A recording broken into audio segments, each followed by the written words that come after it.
Hello. In the previous video, I told us we are going to be talking about interatomic bonding. So let's proceed. Interatomic bonding. Interatomic bonding is as a result of instability in atoms because of their electronic configuration.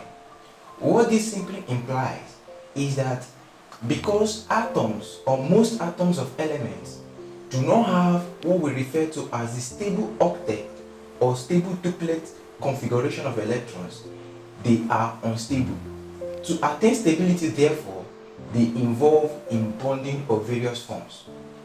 The only elements that are found to contain or to attain this octet and stable duplet configuration are the noble gases, and hence noble gases are unreactive under normal condition.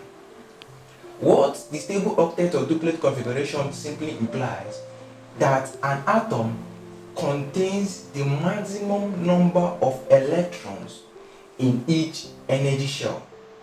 Because this is given by the formula, maximum occupancy is therefore given as 2n squared.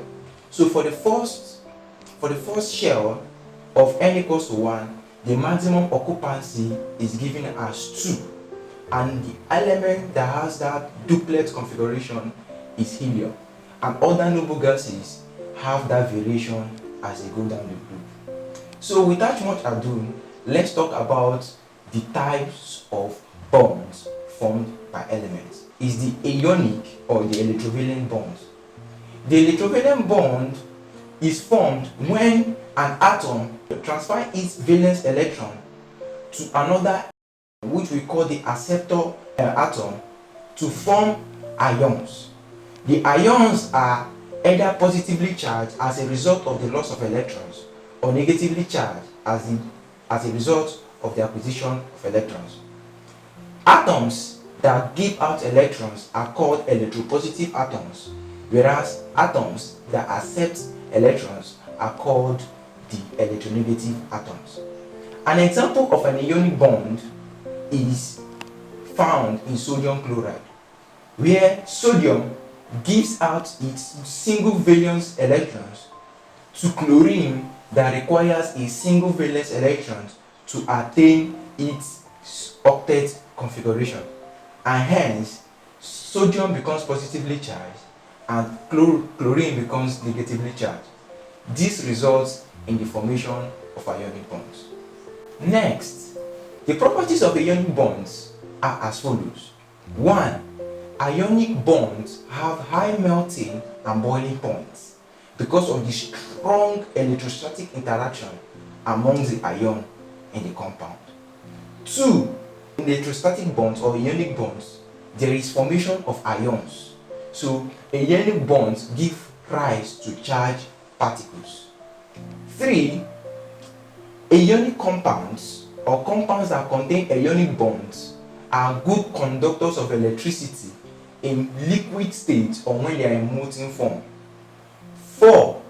Ionic compounds are soluble in polar solvents.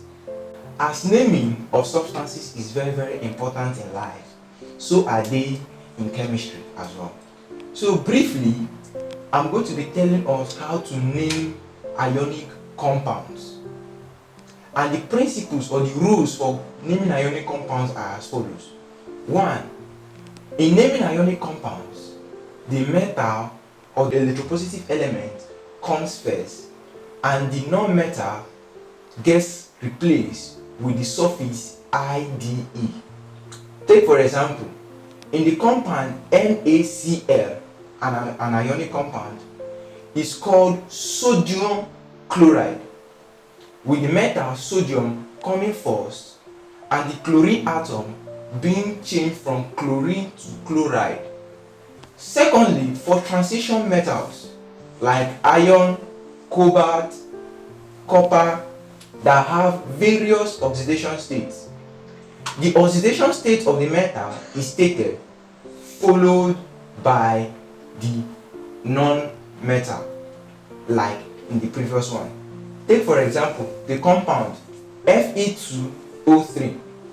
We call it iron 3 oxide because the oxidation state of iron in that compound is +3, And so we state the oxidation, the metal, each oxidation state followed by the oxide.